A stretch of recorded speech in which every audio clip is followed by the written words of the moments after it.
Happy spring, Facebook friends. Thanks for joining us on another Thursday edition of Teacher Talk.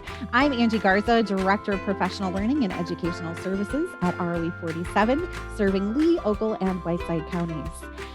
If you are just joining us, let's catch you up to speed. This March, spring is in the air, and we've been talking about our earliest learners. So we've had some conversations about parents as teachers. We've also learned a little bit about coordinated intake.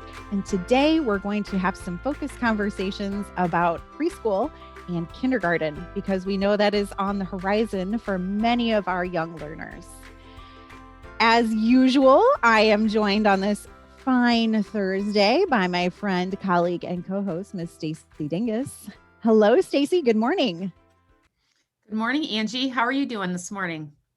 Wonderful. We are enjoying some marvelous spring weather, and I'm really excited today to talk about preschool and kindergarten with our two very special guests, members of our own professional learning team. We have with us this morning Ms. Diana Merdian, who is one of our parent educators. So good morning, Ms. Diana. Hello, good morning. Thanks for being with us. We're also joined this morning by Ms. Michelle Potthoff. Michelle is also one of our family educators at the office. Good morning, Michelle.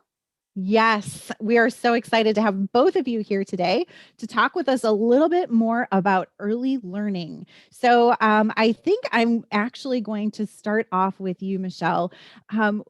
To kick us off here in thinking about some of our early learning opportunities across the area, can you tell us a little bit about preschool and early learning and why it is so important to start off a child's educational experience?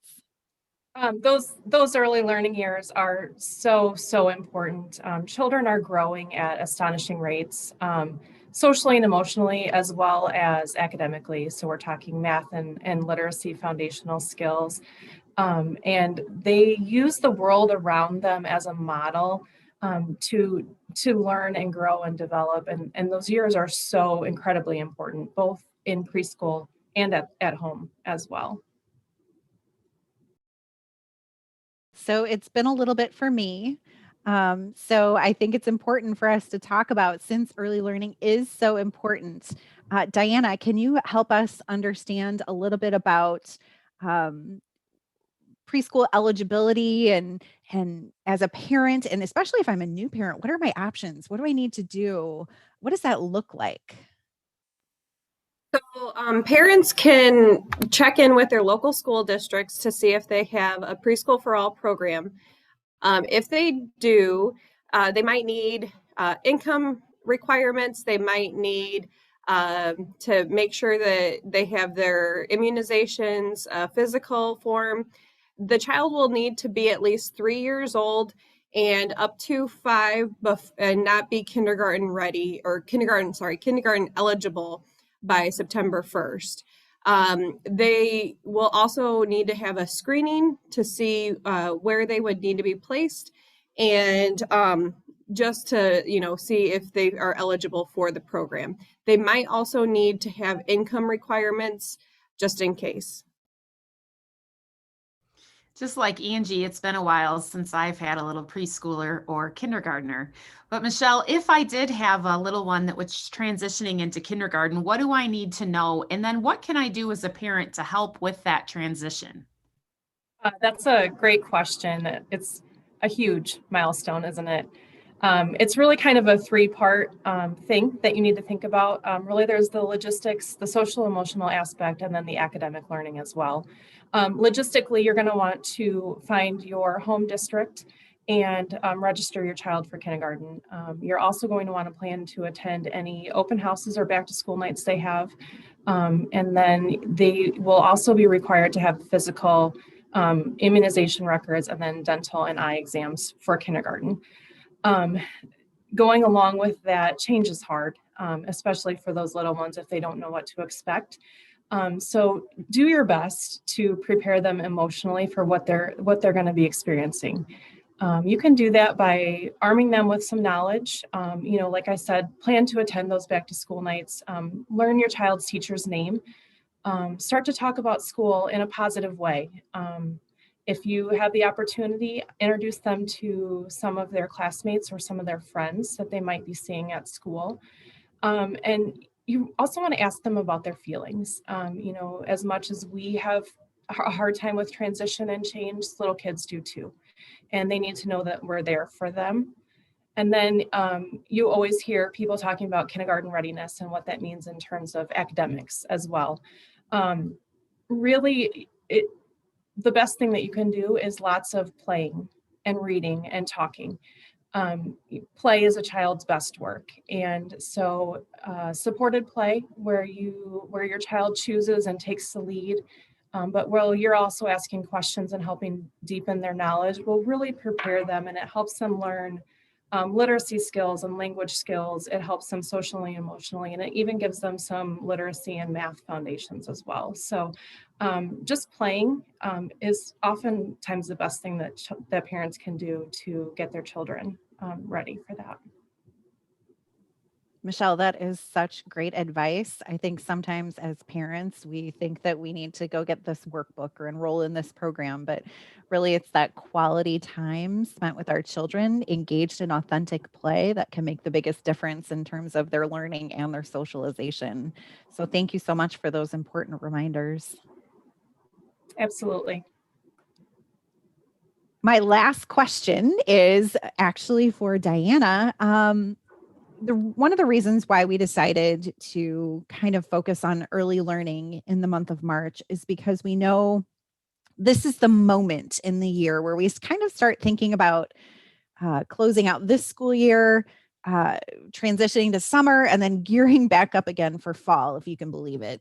And so there's a lot of things that have to happen along the way. And one of those things is developmental screenings. And we know that that's important for our early learners in preschool, as well as those who transition to kindergarten.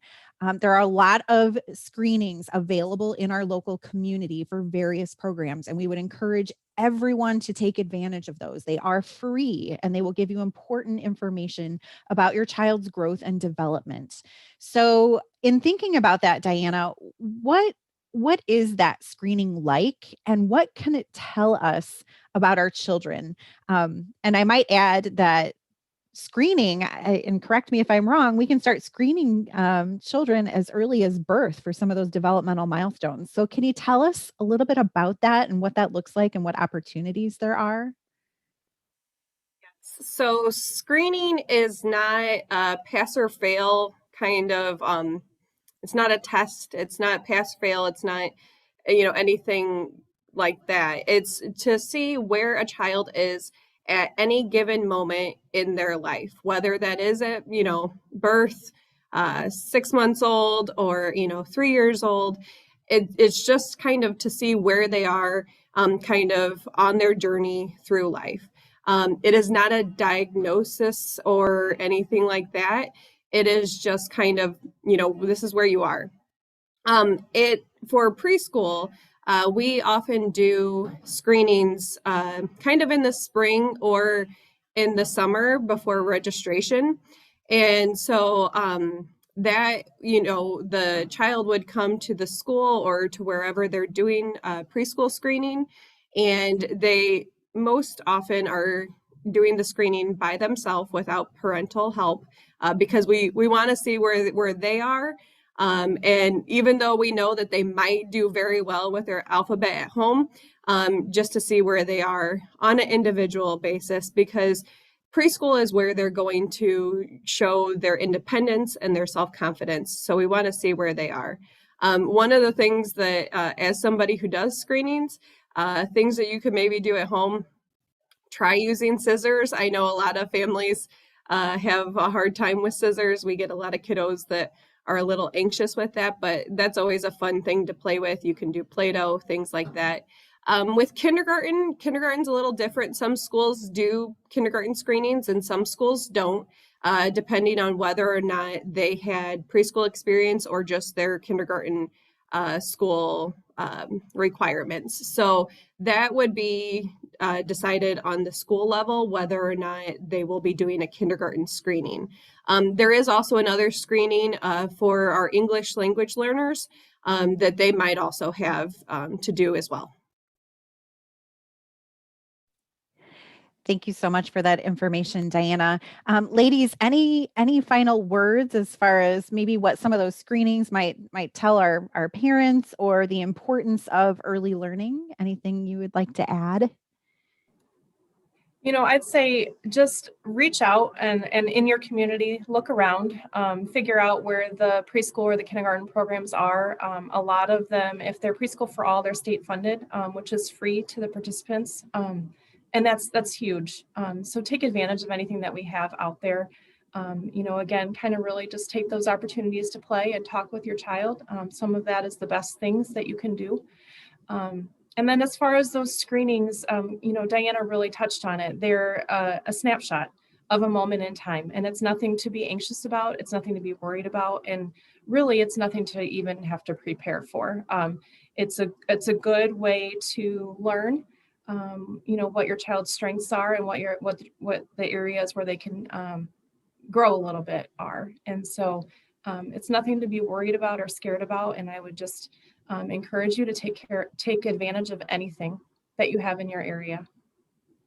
Thank you so much, Michelle. That is really wonderful advice. We know that these early learning opportunities are kind of those first steps in setting students and their families up for educational success and success in life. So if you're a parent right now listening to this, please reach out to your local school district, your local preschool programs. If you're having questions or concerns about how to access or make contact with any of those organizations, please feel free to give our office a call. We would be more than happy to support you in your efforts.